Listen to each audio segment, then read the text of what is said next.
नमस्कार दोस्तों, मैं हूं चंद्रशेखर पाल और सुपर रियल न्यूज में आपका स्वागत है। ज्यादा समय न लेते हुए खबरों की ओर चलते हैं।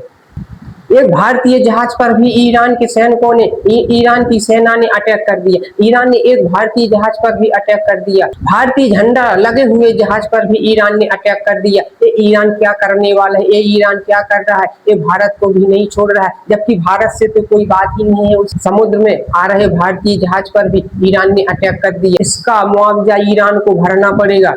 अटैक करके ईरान ने बहुत भारी भूल की है। भारत ही पहला ऐसा देश था जो जंग के बीच में सबसे पहले खड़ा हुआ था ईरान के लिए, और कितनी दवाइयों को भेज रहा था, कितनी सामग्रियां भेज रहा था। भारत ही एक ऐसा देश था।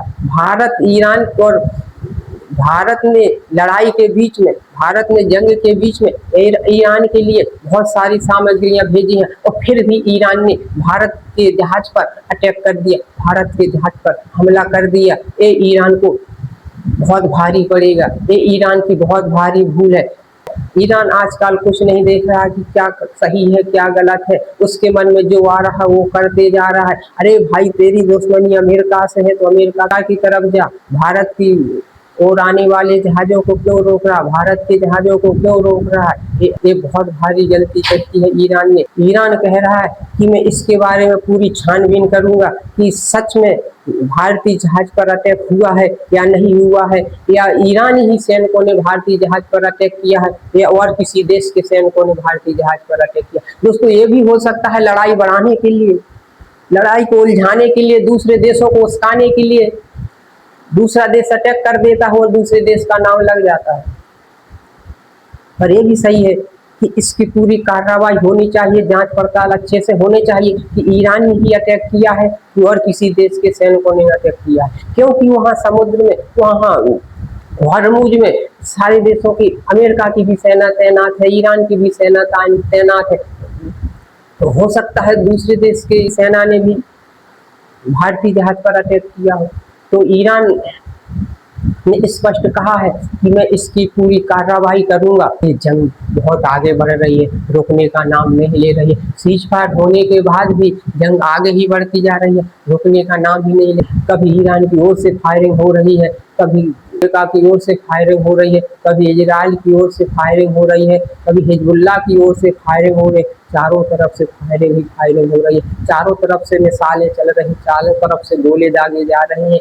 ये सब जनता पर असर पड़ रहा है, जनता इसमें परेशान है, आम पब्लिक इसमें परेशान है, सारी दुनिया की पब्लिक इसमें परेशान है। तो ईरान और अमेरिका की ही पब्लिक परेशान नहीं है, ईरान और अमेरिका की ही जनता परेशान नहीं है, सारे देशों की जनता परेशान है।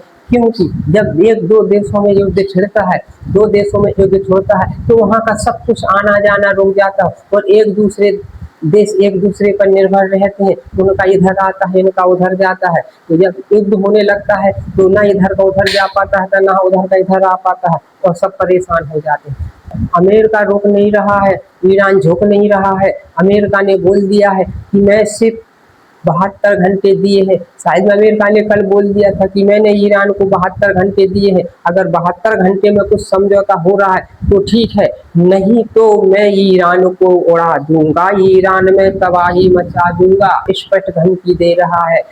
मुझे बम गिराने पर ईरान मजबूर ना करे। ट्रंप ने स्पष्ट शब्दों में कह दिया है कि अगर ईरान नहीं मानेगा, समझौता नहीं करेगा, तो मैं ईरान में तबाही मचा दूंगा, और मुझे बम गिराने पर मजबूर ना करे। ईरान दुर्भाग्यवश ये दूसरा देश ईरान होगा जो बहुत दुर्भाग्यशाली होगा। ईरान का ये दुर्भाग्य है, ईरान ये दूसरा देश होगा जिस पर ये बम गिराया जाएगा। डोनाल्ड ट्रंप ने स्पष्ट घोषणा कर दी है कि अगर ईरान समझौता नहीं कर रहा है, बात नहीं मान रहा है, तो मैं तबाह कर दूंगा ईरान। ईरान में खलबली मचा दूंगा, ईरान में तबाही मचा दूंगा। इस्लामाबाद बैठक होने वाली है, तो उसमें भी अभी ईरान आएगा कि नहीं आएगा कुछ पता ही नहीं चल रहा है। ईरान कह रहा है अभी मुझे अब कोई भी समझौते पर भरोसा नहीं रहा है। ट्रंप के किसी भी समझौते पर मुझे कोई भरोसा नहीं रहा है, किसी भी बैठक पर मुझे कोई भरोसा नहीं रहा, क्योंकि एक बार समझौता हो गया था, सीज फायर भी हो गया था, उसके बाद भी हमला चालू हुआ, उसके बाद भी जंग चालू है, उसके बाद भी लड़ाई चालू है। तो अब ईरान भी किसी समझौते पर भरोसा नहीं कर रहा है, क्योंकि समझौता हो जाने के बाद भी युद्ध चालू रहता है, जंग चालू रहता है। सीज फायर हो गया था, तो सीज फायर होने के बाद भी इजराइल ने ईरान पर अटैक कर दिया।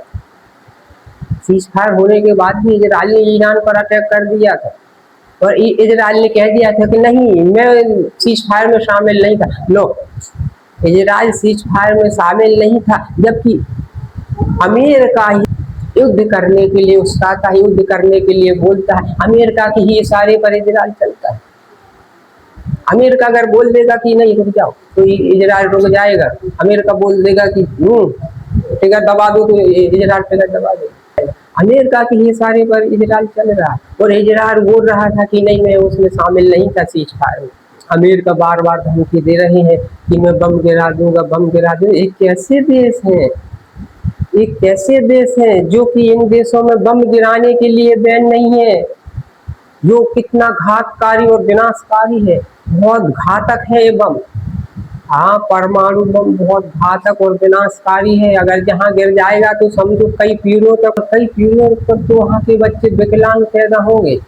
अभी वही परमाणु बम नागासाकी पर वही परमाणु बम गिराया गया था जिसके अमेरिका बात कर रहे हैं और धमकी दे रहे हैं।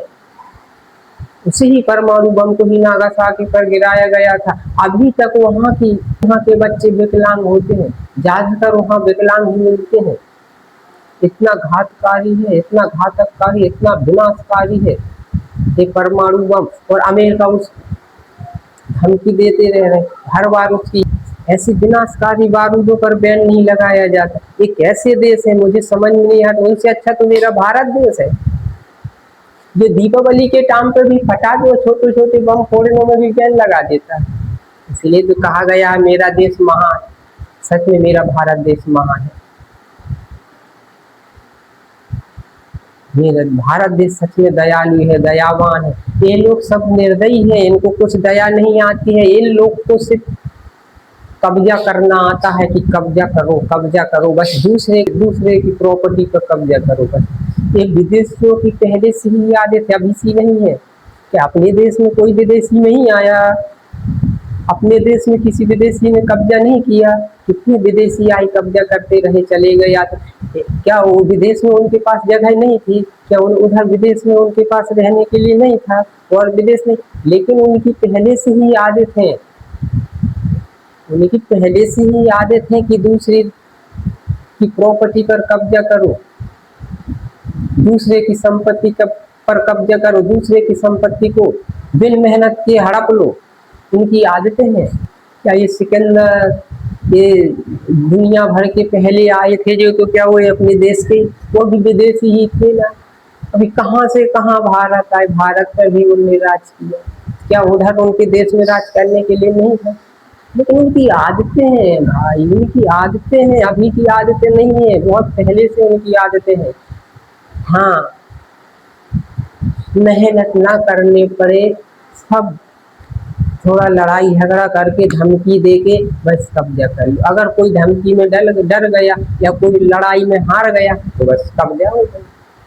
अभी कुछ करना नहीं पड़ा ना। क्या करना पड़ा? कुछ नहीं करना पड़ा, एक धमकी देना पड़ा, थोड़ा लड़ाई झगड़ा कर लिए। तो लड़ाई झगड़ा करने के लिए कौन सा वो करना, तो की मिसाल तो चला देते हैं, तो उनकी पब्लिक मरती, उनका क्या जाता है, बस कब्जा हो गया। देश के लिए ही कब्जा करते हैं, देश को आगे बढ़ाने के लिए ये सब लड़ाई झगड़े होते हैं, और देश की ही जनता को परेशानियां खानी पड़ती हैं। अरे भाई, देश किससे चल रहा है? देश किससे बना है? पब्लिक से ही, जनता से ही तो यही देश, पब्लिक से ही और जनता से ही तो देश बना है। जब देश में जनता ही, वो पब्लिक न रहेगी, नहीं रहे, जब देश में जनता पब्लिक नहीं रहेगी, जब देश में देशवासी रहने वाला कोई नहीं रहेगा, तो देश का क्या होगा? अभी मान के चलो मैंने किसी की बहुत सारी जमीन पर कब्जा कर लिया, अब कब्जा मैंने किसी की जमीन पर कर लिया है, अब मेरे उसको कोई रहने वाला कोई है नहीं है मेरे पास में, तो मेरी उस जमीन का क्या होगा? ऐसी ही इनकी हालतें हैं कि कर रहे हैं देश के लिए, कर रहे हैं, बोल रहे हैं कि मैं देश के लिए कर रहे हैं, पर ये नहीं सोच रहे हैं कि देश किसके लिए, किससे बना है? देश जनता से ही बना है, और उसी जनता को तुम मार रहे हैं लोग, उसी जनता की जान के पीछे पड़े हो, उसी पब्लिक की जान के पीछे पड़े हो और बोल रहे हैं मैं देश के लिए कर रहा हूँ। अब इसमें देश का हित कहाँ हो रहा है? बताओ क्या हो रहा है देश का हित? देश का यही कहते हैं हमारे कानून, यही कहते हैं सब संविधान, यही कानून है कि देश की पब्लिक को मारते रहो, देश की पब्लिक को आग में झोंकते रहो और मैं देश को आगे बढ़ा रहा हूँ। पब्लिक को आग में झोंकने से देश आगे बढ़ता है क्या? अगर ऐसे पब्लिक को आग में झोंकने से देश आगे बढ़ता होता तो अभी तक तो कितने देश आगे नहीं बढ़ गए।